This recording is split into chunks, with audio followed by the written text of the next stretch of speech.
Haleluya. Yesus itu baik. Amin. Buka kitab kita sama-sama. Ester pasal 4. Kita hari ini masih membahas serial khotbah tidak ada yang seperti Yesus. Amin. Sama-sama bilang sama saya, tidak ada yang seperti Yesus.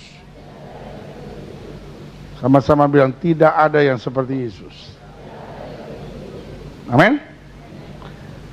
Nah, kita udah selesai bahas Nehemia. Sekarang kita masuk pada kitab Ester. Nah, Ester ini adalah buku yang sangat unik.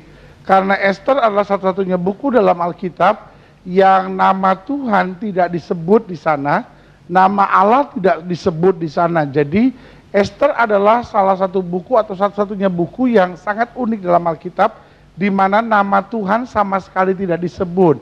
Saya percaya pertanyaan saudara secara refleks langsung berkata, loh, kalau nama Tuhan tidak disebut, masa itu bisa disebut sebagai Alkitab, pendeta? Kalau nama Tuhan tidak disebut, itu kan seperti buku dunia saja, tidak ada unsur rohani di dalamnya. Betul, nama Tuhan memang tidak disebut, tapi makna keselamatan di dalam Kristus sangat jelas tercantum di dalam makna dari kitab Ester ini. Mungkin setelah menatap saya dan berkata, pendeta, sebetulnya kitab Ester itu bercerita tentang apa sih? Jadi kitab Ester ini bercerita tentang sebuah kerajaan yang dipimpin oleh raja yang bernama Ahasweros. Ahasweros ini adalah raja yang punya kekuasaan sangat besar karena dia raja dari 127 daerah yang ada. Jadi kerajaannya sangat besar, 127 provinsi kira-kira.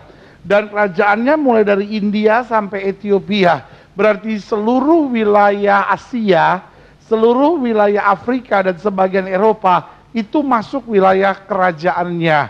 Dia punya seorang istri yang menurut catatan Alkitab namanya Ratu Wasti, yang sangat cantik sekali kata Alkitab. Lalu mereka mengadakan pesta. Nah, saudara yang kasih dalam Tuhan, dia bikin pesta itu 7 hari.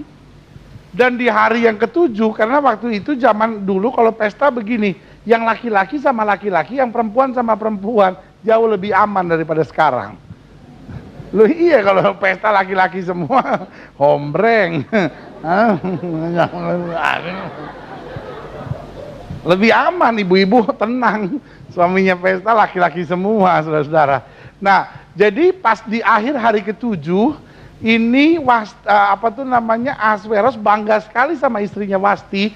Dia ingin memperkenalkan kepada seluruh tamu-tamunya. Pak, selama Bapak masih bangga sama istri Bapak, itu bagus. Ada banyak bapak-bapak yang udah malu, lu gak usah ikut dong, maluin gue aja lu. Gak usah ikut. Ada banyak bapak-bapak yang kalau istrinya hamil gak mau diajak, malu-maluin katanya.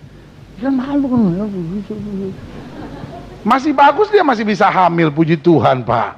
Ya kan, kalau bapak yang hamil lebih repot lagi. Ya kan, heran.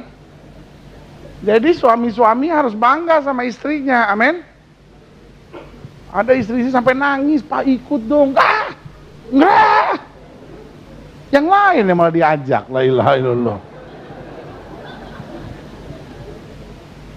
Nah, saudaraku yang kekasih dalam Tuhan, jadi dia saking bangganya, dia ingin Wastinya datang.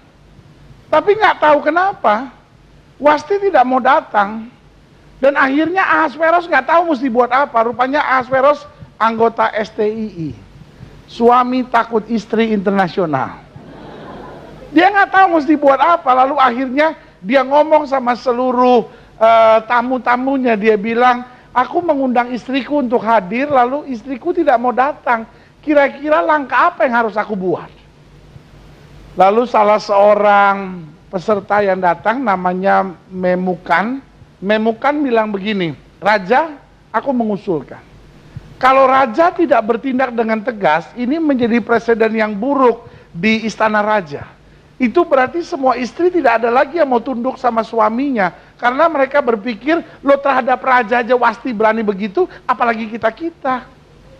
Jadi akhirnya Raja mengadakan langkah tegas, PHK, pemutusan hubungan kawin. Jadi akhirnya Wasti dibuang dari kerajaan.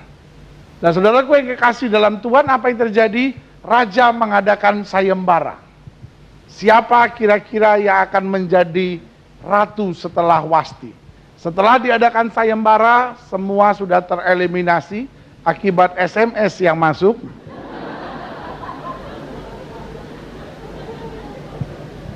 Ini sebetulnya Esther atau Avi sih benar. Jadi semua sudah tereliminasi, tinggal Esther. Ya, orang Batak nggak bisa bilang Esther.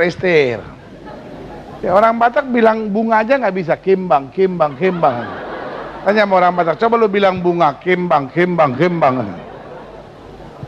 Orang Batak ada dua yang dia nggak bisa bilang. Yang pertama dia nggak bisa bilang bunga, yang kedua dia nggak bisa bilang Joko. Coba tanya sama orang Batak, lu bilang Joko deh, Joko. Ada manajer perusahaan, masuk orang baru, tanya, namamu siapa? Joko Pak. Oh iya. Zoko. Bukan Zoko Pak, Joko. Iya, maksudku kan namamu Zoko. Bukan Zoko Pak, Joko. Sudahlah sama itu, Joko, apa itu, sama itu. Tidak Pak, Zoko pakai z. Kalau Joko pakai j.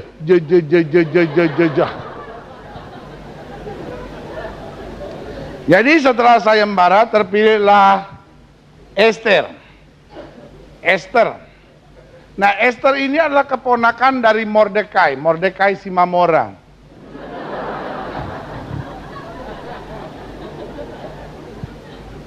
Waktu Esther sudah mulai menjadi raja, maksud saya menjadi ratu, lalu Mordekai mendapati persekongkolan. Ada dua orang pegawai raja, satu namanya Bigtan, satu namanya Teresh, sedang mau mengadakan persekongkolan karena sakit hati terhadap raja, hendak menggulingkan raja. Dan kemudian Mordekai ini melapor kepada Esther. Esther menyampaikan kepada raja, ditangkaplah kedua orang ini dan selamatlah seluruh kerajaan. Kerajaan ini akhirnya berjalan semakin baik, sehingga raja merasa perlu untuk tidak lagi memegang kekuasaan sendiri. Dia mengangkat tangan kanannya yang bernama Haman untuk dijadikan semacam kayak perdana menteri. Jadi segala kekuasaan sekarang di tangan Haman. Haman dari orang biasa diangkat sebagai orang kepercayaan raja, mulai besar kepala. Pengennya dipuji, dihormati. Dia keliling kemanapun dan dimanapun dia pergi dan berada, dia ingin semua orang sembah sujud menghormati kehadirannya. Kecuali seorang yang bernama Mordekai. Mordekai tidak pernah mau sembah sujud, karena hanya kepada Allah saja dia harus bersembah sujud. Apa yang terjadi? Haman mulai sakit hati, tersinggung dan marah sekali. Haman berkata, siapa orang itu sampai tidak mau sembah sujud kepadaku? Lalu orang berkata, dia adalah Mordekai dan dia adalah orang Yahudi. Lalu Haman berkata, baik, tidak pantas bagiku hanya mengurusi satu orang ini. Aku akan menghabisi seluruh bangsanya. Lalu Haman datang melapor kepada raja dan berkata, raja, ada sebuah bangsa yang hidup tercerai-berai di kerajaan kita. Dan mereka punya hukum dan aturan yang sangat berbeda dengan kita. Dan mereka tidak mau ikut aturan kita. Kalau raja berkenan dan raja memberi kuasa kepadaku, aku akan menyelesaikan urusan ini. Lalu raja melepas cincinnya dan menyerahkannya kepada Haman sambil berkata, lakukanlah apa yang kau pandang baik, dan inilah kenakan cincin meterai ini untuk memeteraikan segala keputusan yang kau ambil. Lalu apa yang terjadi? Haman mulai mengumumkan, semua orang Yahudi di bangsa kita harus dibunuh. Mordekai mendengar itu melapor kepada Esther. Tapi Esther berkata, aku bisa berbuat apa? Sebab kalau tanpa dipanggil oleh raja aku masuk dan melaporkan perkara ini, aku pun bisa dihukum mati. Lalu Mordekai bilang sama Esther, Esther, kalau kamu tidak memberi pertolongan, bagi kami tetap datang pertolongan. Bagi kami tetap datang pertolongan. Akhirnya Esther berkata, baik, umumkan doa puasa. 3 hari 3 malam tanpa makan dan minum. Aku akan menghadap raja, meskipun itu melanggar undang-undang. Tetapi kalau terpaksa aku mati, biarlah aku mati. Saudaraku yang kasih dalam Tuhan, setelah 3 hari, akhirnya Esther menghadap raja. Raja memberikan belas kasihan kepada Esther. Dan raja mengulurkan tongkat emas dan Esther menghampiri raja. Lalu raja bertanya, Esther, apa yang kau minta? Sebab setengah dari kerajaanku kalau engkau minta aku berikan kepadamu. Esther berkata, tidak raja. Aku hanya minta supaya raja mengadakan perjamuan malam di mana aku, raja dan Haman ada di situ. Raja berkata, permintaanmu baik, aku akan meluluskannya.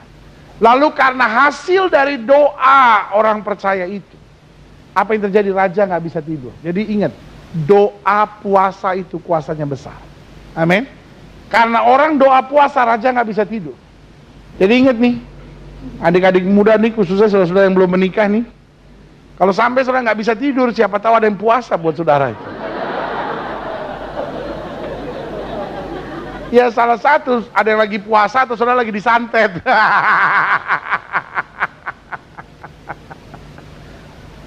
Jadi akhirnya dipuasain tuh. Raja nggak bisa tidur, saking nggak bisa tidurnya raja bilang gini, coba ambil buku sejarah kerajaan ini, coba ambil. Dan akhirnya raja mulai baca buku-buku sejarah kerajaan. Lagi dia baca buku sejarah kerajaan, tiba-tiba matanya tertuju pada satu nama, Mordekai. Lalu dia tanya, apa yang sudah kita buat Mordekai? Karena raja jumpai bahwa Mordekai ini adalah seorang yang pernah menyelamatkan kerajaannya. Dia tanya, apa yang sudah kita buat Mordekai? Lalu pegawai-pegawainya berkata, kita belum buat apa-apa. Sementara raja sedang berdiskusi, tiba-tiba dia dengar ada orang datang. Lalu raja bertanya pada pegawainya, siapa itu? Lalu kemudian mereka berkata, itu Haman. Lalu raja berkata, suruh dia masuk. Haman masuk dan raja bertanya, Haman, jika ada orang yang menyelamatkan harga diri raja, jika ada orang yang menyelamatkan kerajaan dan berbuat baik buat kerajaan kita, apa yang harus kita buat? Haman pikir dia, Haman pikir ini gue nih, ini gue nih. Dia langsung bilang, raja orang seperti itu harus dihormati raja. Berikan kuda kepadanya, berikan juga kereta, berikan juga kekuasaan atas kerajaan Tuhan, berikan jabatan yang baik, dan juga Tuhan harus ajak dia keliling-keliling kota untuk dirayakan oleh rakyat seluruhnya. Raja bilang, bagus, kerjakan itu kepada Mordekai. Dalam hati Haman, Yahudi satu ini lagi gue mesti urusin. Dan saudaraku yang kekasih dalam Tuhan, selesai perayaan pesta untuk Mordekai, lalu kemudian diadakan perjamuan malam itu. Dan raja bertanya, Esther, kenapa susah hatimu? Apa yang kau perlu daripadaku, mintalah. Setengah dari kerajaanku pun akan kuberikan kepadamu. Esther berkata, tidak raja.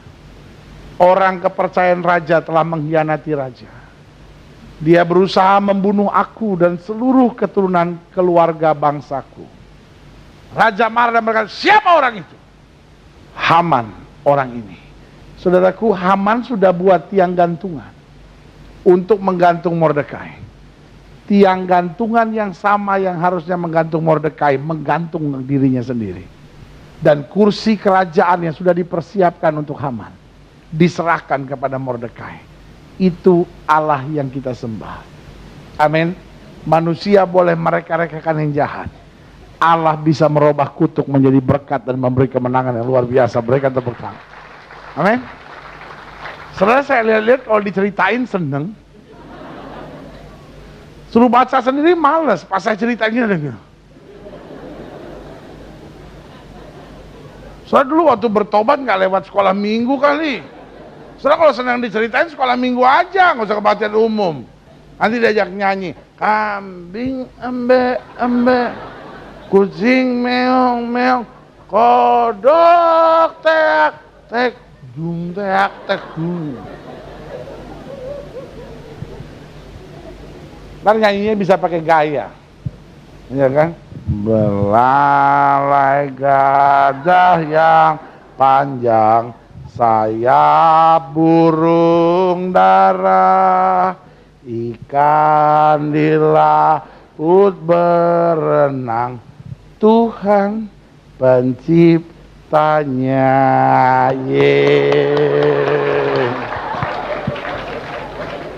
Mulai minggu depan yang khotbah nggak usah saya aja, guru sekolah minggu aja suruh cerita-cerita di sini. Kelihatannya sudah senang diceritain. Ester pasal 4. Setelah Mordekai mengetahui segala yang terjadi itu, maksudnya ada surat untuk membunuh seluruh orang Yahudi, ia mengoyakkan pakaiannya, lalu memakai kain kabung dan abu.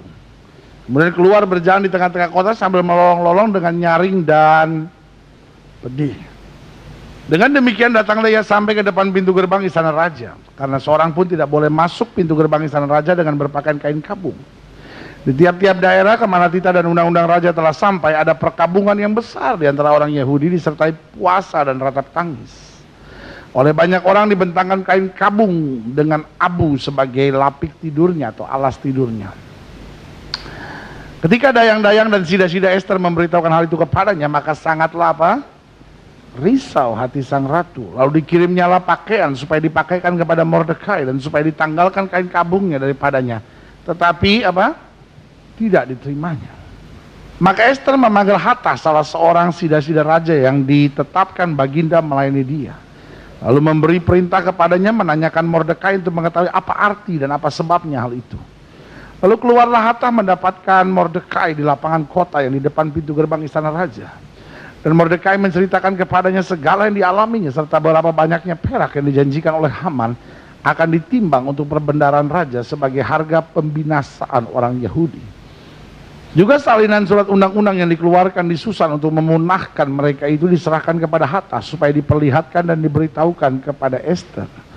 Lagi pula Hatas disuruh menyampaikan pesan kepada Ester supaya pergi menghadap raja untuk memohon karunia-Nya dan untuk membela bangsanya di hadapan baginda. Lalu masuklah Hatas dan menyampaikan perkataan Mordekai kepada Ester. Akan tetapi Ester menyuruh Hatas memberitahukan kepada Mordekai, semua pegawai raja serta penduduk daerah-daerah kerajaan mengetahui bahwa bagi setiap laki-laki atau perempuan yang menghadap raja di pelataran dalam dengan tiada dipanggil, hanya berlaku satu undang-undang, yakni hukuman mati. Hanya orang yang kepadanya raja mengelurkan tongkat emas yang akan tetap hidup. Dan aku selama 30 hari ini tidak dipanggil menghadap raja. Ketika disampaikan orang perkataan Ester itu kepada Mordekai, maka Mordekai menyuruh menyampaikan jawab ini kepada Ester. Jangan kira karena engkau di dalam istana raja hanya engkau yang akan terluput dari antara semua orang Yahudi. Sebab sekalipun engkau pada saat ini berdiam diri saja, bagi orang Yahudi, bagi orang pilihan, bagi umat Allah, akan timbul juga pertolongan dan kelepasan dari pihak lain. Dan engkau dengan kaum keluargamu akan binasa. Siapa tahu, mungkin justru untuk saat yang seperti ini engkau beroleh kedudukan sebagai ratu. Maka Ester menyuruh menyampaikan jawab ini kepada Mordekai. Pergilah, kumpulkanlah semua orang Yahudi yang terdapat di Susan dan berpuasalah untuk aku. Janganlah makan dan janganlah minum 3 hari lamanya, baik waktu malam, baik waktu siang. Aku serta dayang-dayangku pun akan berpuasa demikian. Dan kemudian aku akan masuk menghadap raja, sungguh pun berlawanan dengan undang-undang. Kalau terpaksa aku mati, biarlah aku mati. Maka pergilah Mordekai dan diperbuatnya tepat seperti yang dipesankan Ester kepadanya. Nah, sekarang sudah lihat Roma pasal 8. Roma pasal 8. Karena kita pelajari Yesus dalam kitab Ester ini, kita pelajari sebagai Yesus yang adalah pembela. Sama-sama bilang sama saya, Yesus sebagai pembela. Dalam Roma pasal 8 ayat 33 dikatakan demikian. Siapakah yang akan menggugat orang-orang pilihan Allah? Allah yang membenarkan mereka. Siapakah yang akan menghukum mereka? Kristus Yesus yang telah mati, bahkan lebih lagi yang telah bangkit, yang juga duduk di sebelah kanan Allah. Baca sama-sama 1, 2, 3. Yang malah menjadi pembela bagi kita. Nah, saudaraku yang kasih dalam Tuhan, pertanyaan kita sederhana, mengapa Yesus perlu menjadi pembela buat kita? Mungkin sebagian kita tahu dan berkata, ya dunia ini memang penuh dengan pergumulan. Loh, pertanyaannya, kenapa Yesus harus menjadi pembela bagi kita? Nah, saya pelajari dalam Lukas pasal 10 ayat yang ketiga. Lukas 10 ayat yang ketiga, kita baca sama-sama. 1, 2, 3. Pergilah, sesungguhnya aku mengutus kamu seperti apa? Anak domba ke tengah-tengah serigala. Mengapa Yesus perlu membela kita? Yang pertama, karena orang percaya selalu berada di tengah-tengah ancaman. Saya ulangi sekali lagi, karena orang percaya selalu berada di tengah-tengah ancaman.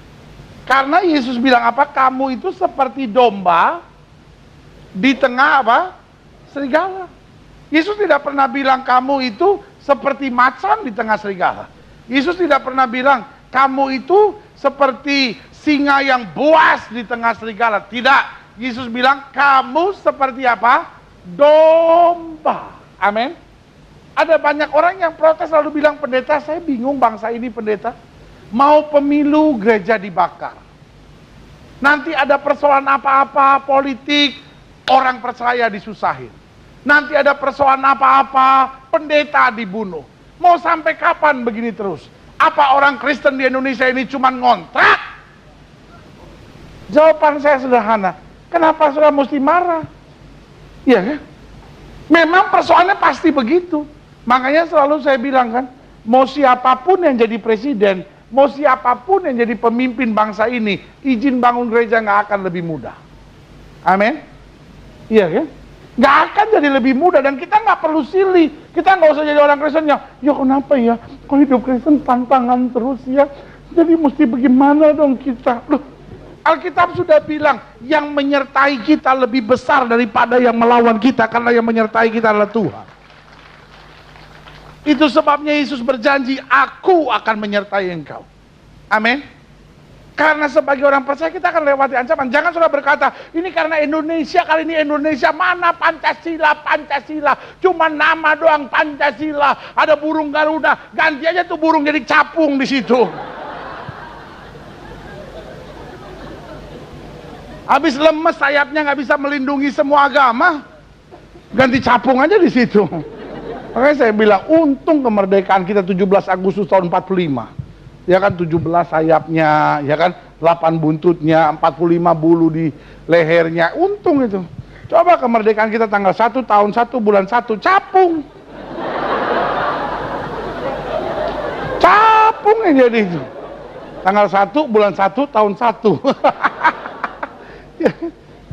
Duh, minta ampun. Saudara, jadi yang saya mau ingatkan buat saudara cuma sederhana. Jangan saudara pikir, oh ini cuma di Indonesia. Enggak, dimanapun orang percaya akan lewati banyak ancaman. Karena Alkitab sudah bilang kita domba di tengah serigala. Iya kan? Nah, mungkin saudara menatap saya dan berkata, pendeta, kenapa kalau begitu orang percaya melewati banyak ancaman? Yang pertama, karena kita bukan berasal dari dunia ini. Amin. Alkitab bilang kalau kamu berasal dari dunia ini, tentu dunia akan menerima kamu. Kita bukan berasal dari dunia ini, makanya cara hidup kita berbeda. Orang dunia kan nggak bisa terima ketika saudara berkata, keselamatan di bawah kolong langit ini hanya di dalam Yesus. Orang dunia bilang, kok tahu lu? Jadi cuma lu aja yang bisa bertobat, bisa selamat, bisa masuk surga.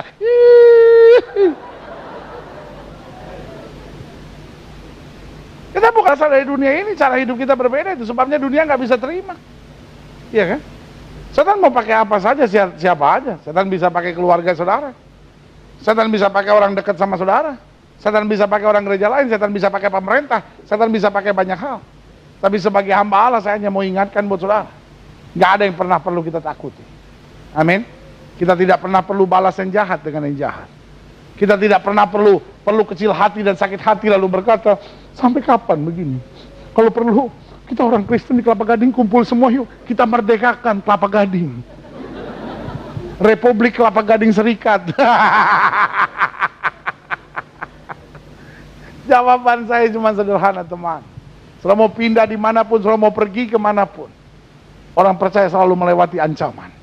Tetapi janji Tuhan berkata, engkau tidak akan turun, tapi engkau tetap akan diangkat naik, tidak menjadi ekor, dipimpin menjadi kepala. Berikan tepuk tangan yang meriah. Daniel melalui ancaman, tapi justru karena ancaman itu, Daniel naik menjadi orang yang penting. Amin. Yusuf melalui ancaman, justru karena ancaman itu, Yusuf duduk sebagai Perdana Menteri. Setiap kali kau menghadapi ancaman, adalah sebuah anugerah untuk kau diangkat Tuhan lebih lagi. Amin. Yang kedua, saya pelajari kenapa Yesus perlu membela kita. Sekarang saudara lihat Wahyu pasal 3. Wahyu pasal 3 ayat 8. Kita baca sama-sama. 1, 2, 3. Aku tahu segala pekerjaanmu, lihatlah. Aku telah membuka pintu bagimu yang tidak dapat ditutup oleh seorang pun. Aku tahu bahwa apa? Kekuatanmu tidak seberapa, namun engkau menuruti firmanku dan engkau tidak. Jadi yang kedua, mengapa Yesus perlu membela kita? Yang kedua, karena kekuatan kita terbatas. Aku tahu kekuatanmu tidak seberapa. Jadi kekuatan kita apa? Terbatas. Karena kekuatan kita terbatas, kita bisa salah langkah. Betul? Karena kekuatan kita terbatas, kita bisa ditipu. Karena kekuatan kita terbatas, kita bisa kecewa dan putus asa. Iya kan? Ada banyak orang kenapa jadi istri piaraan? Karena salah langkah. Karena tertipu. Karena putus asa. Ya habis gimana pendeta? Aku cari tunggal putra nggak ada. Terpaksa ganda campuran ku masuki juga. Iya kan? Kenapa orang korupsi? Salah langkah. Tertipu. Dan akhirnya karena apa? Karena putus asa. Ya habis gimana lah pendeta? Cari duit yang halal susah. Korupsilah. Biar Tuhan urapi korupsiku ini. Nah itu. Saudara. Kekuatan kita terbatas. Amin. Ada banyak ibu-ibu yang bilang, pendeta, saya udah gak kuat lagi gitu ngadepin suami saya. Saya mau bercerai saja. Loh, makin saudara bercerai, makin saudara sengsara. Persoalan saudara makin besar. Amin. Kalau saudara sudah tahu kekuatan saudara terbatas, jangan ambil langkah bodoh. Setan mau supaya saudara akhirnya salah langkah. Tetapi Alkitab bilang apa? Karena kekuatanmu tidak seberapa, engkau menuruti firmanku. Justru karena kekuatan kita tidak seberapa, kita mestinya makin dekat sama Tuhan. Makanya selalu saya bilang, sudahlah saudara, jangan pernah bilang sama Tuhan sibuk. Itu nggak boleh. Amin. Jangan pernah bilang, aduh Tuhan, saya nggak sempat baca Alkitab, Tuhan sibuk. Jangan. Jangan pernah bilang sibuk sama Tuhan. Jangan sampai soalnya Tuhan yang bilang sama saudara, oh saya juga sibuk. Kalau Tuhan bilang sibuk sama saudara, inna ilahi wa inna ilahi rojiun.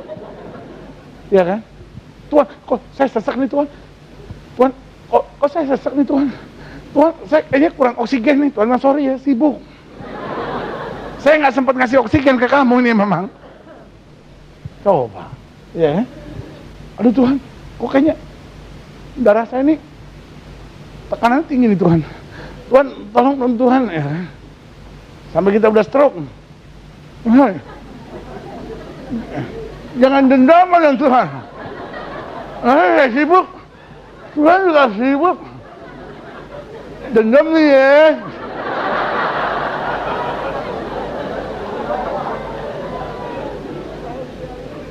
Itu sama seperti cerita itu. Ada orang lagi berdiri di pinggir jalan, di depan Karoles. Lalu ada orang baru. Orang dari mana kali nanya, Mas, jalan Lamongan gimana Mas? Jalan Lamongan gimana Mas? Orangnya mungkin bikin orang kok kurang ajar banget nanya gitu kan. Dia diam aja ngeliatin. Orang bilang, Mas, gimana nanya Mas, maaf Mas. Jalan Lamongan gimana Mas? Ada menu Mas, jalan Lamongan Mas. Orang dia liatin. Mungkin dia pikir juga, bini gua lagi sakit di Karoles, di satu nih kok. Nanya main gitu aja, ya kan nggak kali kan kita juga nggak tahu. Pokoknya dia nggak jawab. Dia tanya lagi, Man, jalan Lamongan di mana? Katanya Amin dari Karoles tanya aja, katanya udah dekat di situ. Makanya gua nanya sekarang nih, jalan Lamongan di mana? Orangnya diem aja, dia pelototin aja. Mana mau nanya aja jalan Lamongan lu nggak bisa? Menurutnya mudah sama misu nih.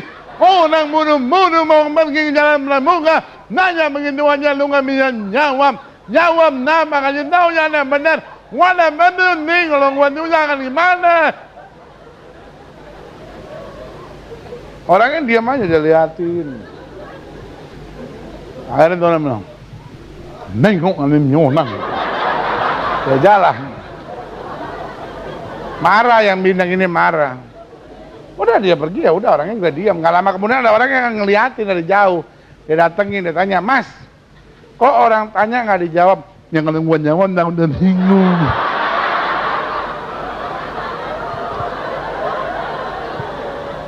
Rupanya dia bindeng juga. Rupanya ditanya ini bindeng juga. Jadi kan kalau orang bilang, Mas dalam amungan di mana? Lalu kita bilang kan, nurun, lalu belok kiri. Buat aku dia tersinggung.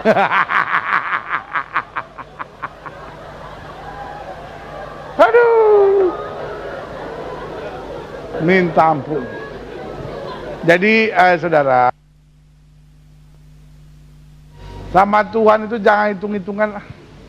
Amin. Sama Tuhan jangan pernah bilang, Tuhan saya nggak ada waktu, Tuhan saya sibuk. Jangan. Kekuatan kita tidak seberapa. Makin kita jauh dari Tuhan, makin banyak susah kita. Makin kita bikin salah langkah, makin kita mudah tertipu, makin kita mudah kecewa dan putus asa. Tapi waktu makin kita dekat sama Tuhan, hal-hal yang kita nggak ngerti Tuhan singkapkan buat kita. Hal-hal yang kita udah mau terjebak nih untuk salah langkah nih, hal-hal yang kita udah mau terjebak nih untuk tertipu, ada aja cara Tuhan menyelamatkan kita. Amin. Saudara, secara manusia Esther juga nggak kuat.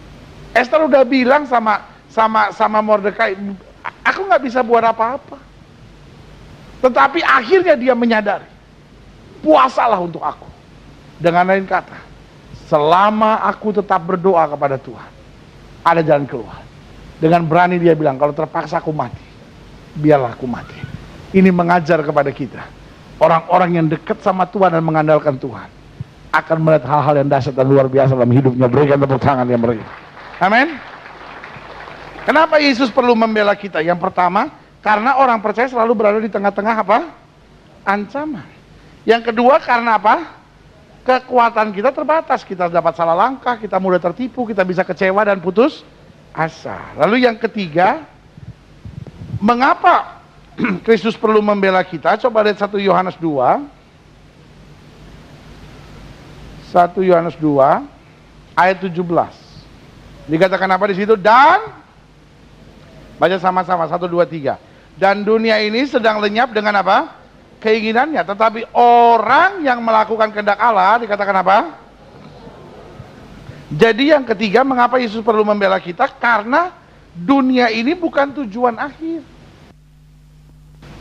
Dunia bukan tujuan akhir kita. Ketika apa yang kau harapkan di dunia ini tidak terjadi, saudara nggak perlu kecewa. Karena Kristus membela kita bukan untuk membuat segala sesuatu di dunia ini beres. No. Ada banyak orang yang pikir dunia tujuan akhir. Sehingga dia berusaha menjadi orang sekaya-kayanya, dia berusaha menjadi orang yang memiliki pangkat setinggi-tingginya.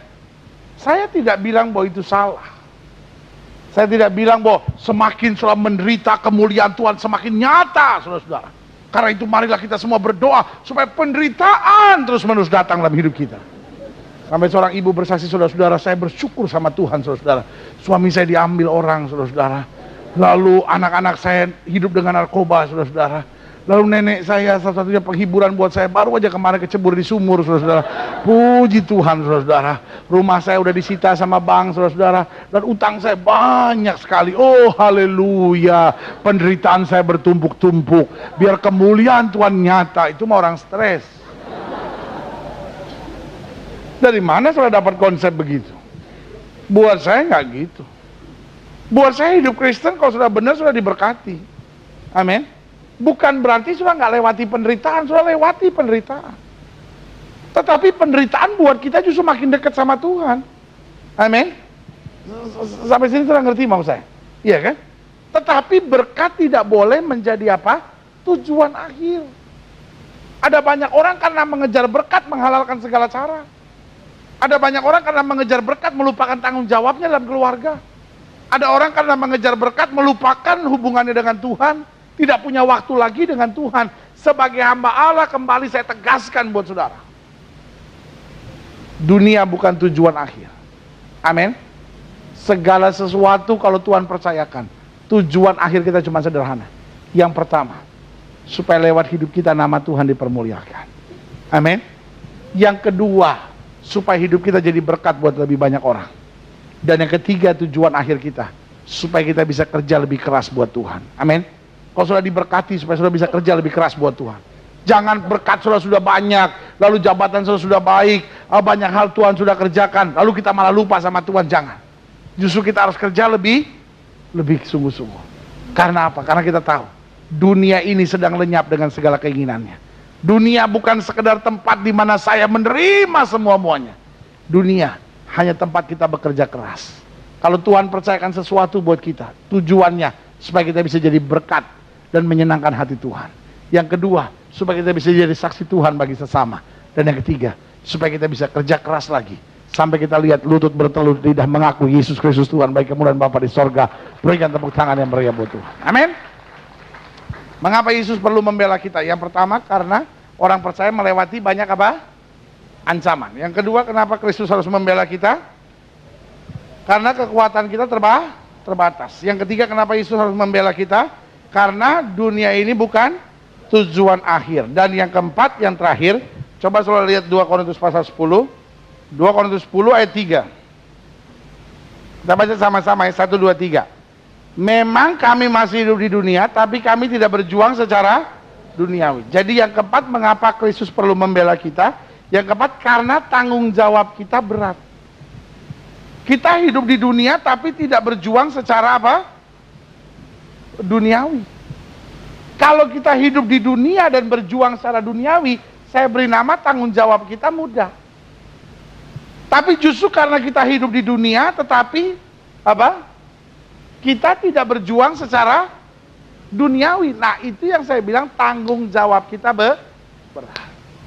Buat setiap pedagang yang ada di sini, buat setiap pengusaha yang ada di sini, buat setiap ibu rumah tangga yang ada di sini, buat setiap karyawan yang ada di sini, buat setiap suami yang ada di sini, buat setiap istri, buat setiap orang muda yang ada di sini. Saya harus ngomong dari hati ke hati sama saudara, dan ini yang saya mau bilang. Tanggung jawab kita berat. Amin. Kita bukan orang dunia yang bisa hidup seenaknya, masa bodoh. Apa yang mau terjadi, terjadilah. Orang mau apa kayak masa bodoh, gua mau begini, sabodo teing. Tidak. Tanggung jawab kita yang pertama, untuk memikul salib dan menyangkal diri. Amin. Bu, ibu-ibu, kadangkala yang namanya mertua, yang namanya ipar, aduh bu, ngomongnya tuh seperti di lidahnya ada pedang. Saya mau bikin apa? Saya mau ribut? Jadi lo mau apa? Mentang-mentang gua kawin sama kakak lu mau ngatur hidup gue? Lo senang lo tinggal sini, nggak keluar?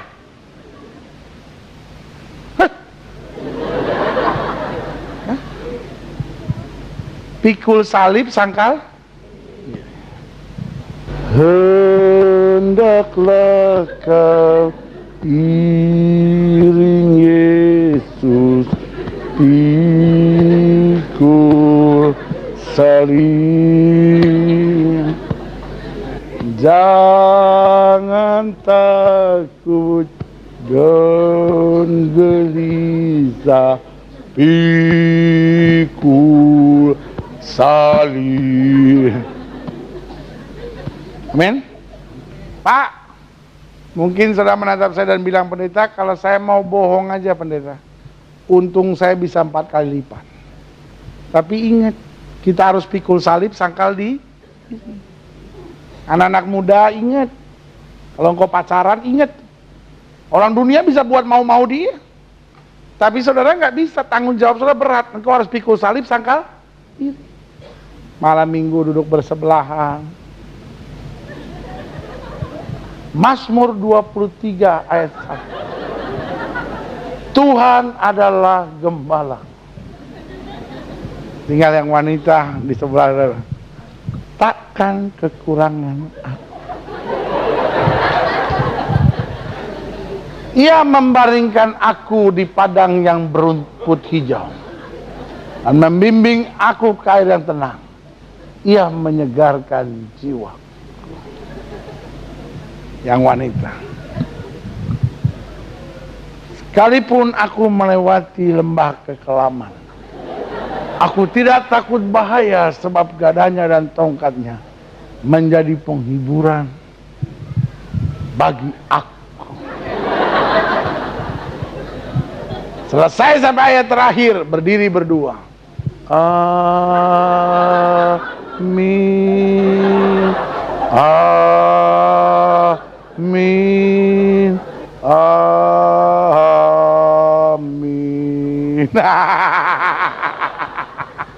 GKI banget.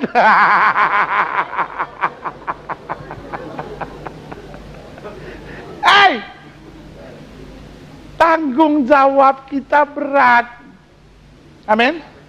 Maka Yesus perlu membela kita. Kenapa? Karena kita harus pikul salib dan apa? Sangkal diri. Lalu yang kedua bukan cuma itu, tanggung jawab kita untuk menjadi apa? Kata Alkitab, menjadi terang dan garam dunia. Meskipun saudara juga lagi ada masalah, tetap harus jadi terang. Meskipun sebagai manusia saudara juga sedang melewati banyak pergumulan, tetap jadi terang. Alkitab bilang, kalau garam itu sudah tidak asin lagi, dia akan dibuang dan apa?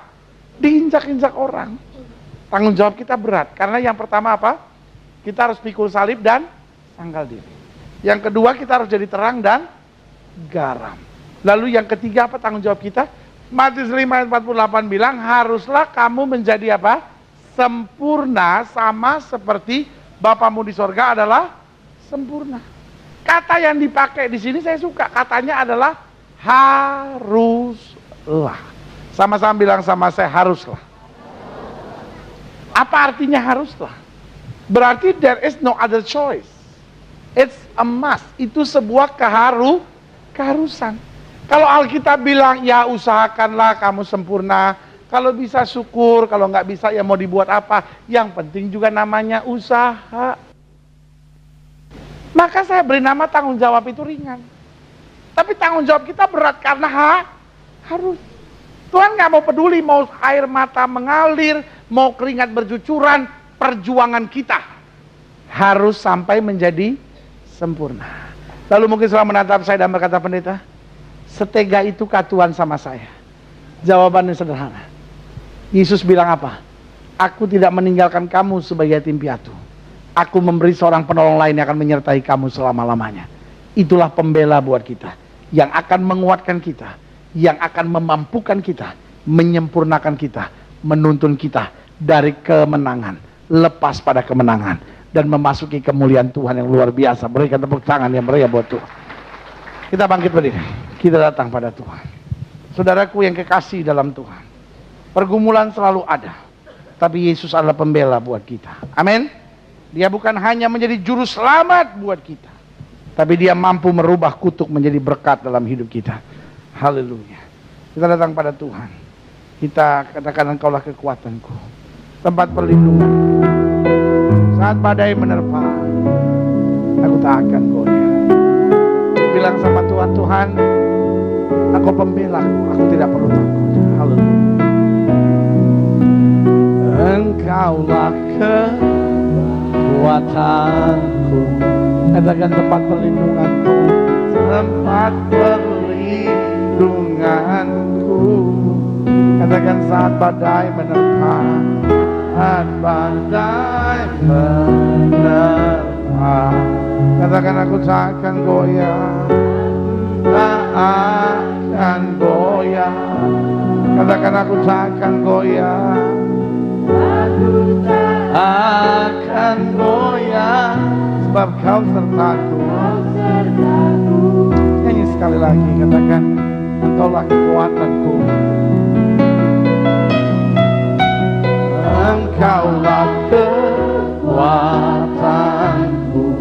Katakan, Engkau tempat perlindunganku, perlindunganku. Katakan saat badai menerpa, saat badai menerpa.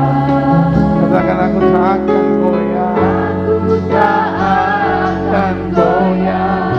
Katakan aku tak akan goyah. I promise you Lord, I will not be shaken. Sebab Kau sertaku. Katakan Katakan sama-sama, sejauh langit dari bumi. Sejauh langit dari bumi. Katakan begitu besar kasih-Mu, besarnya kasih-Mu. Katakan penuhi hati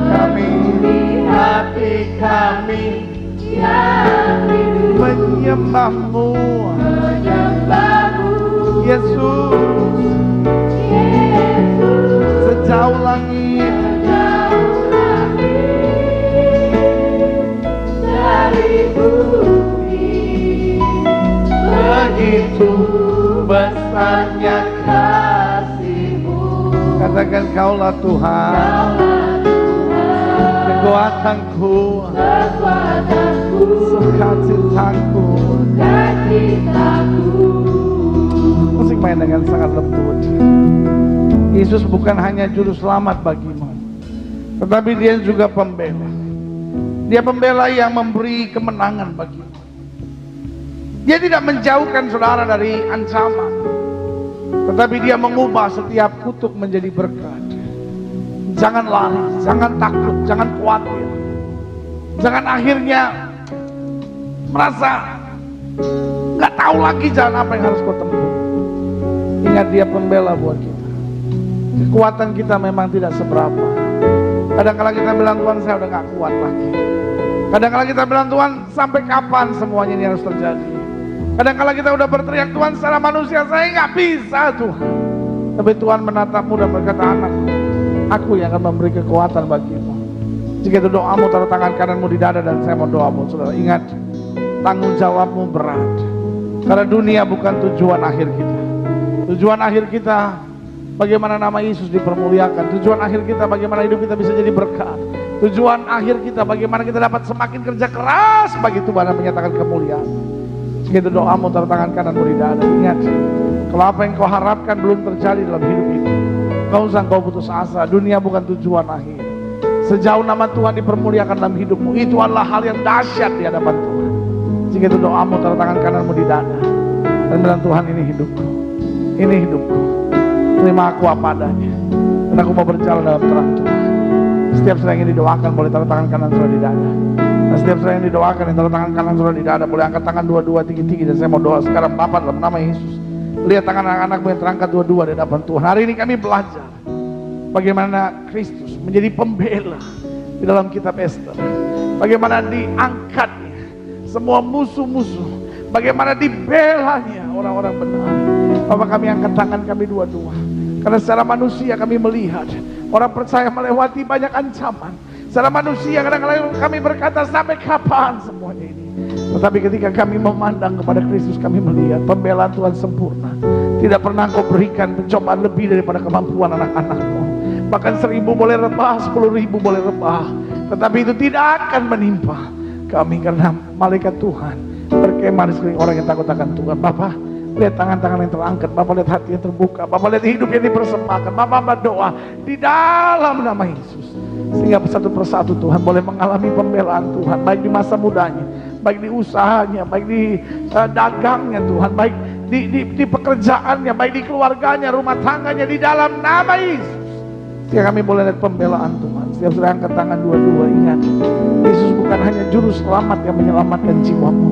Dia juga pembela yang mengerti pergumulanmu. Dia juga pembela yang dapat merubah air mata menjadi mata air.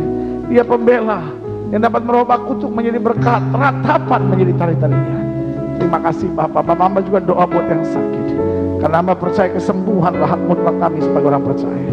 Setiap saudara yang sakit dengar firman Tuhan.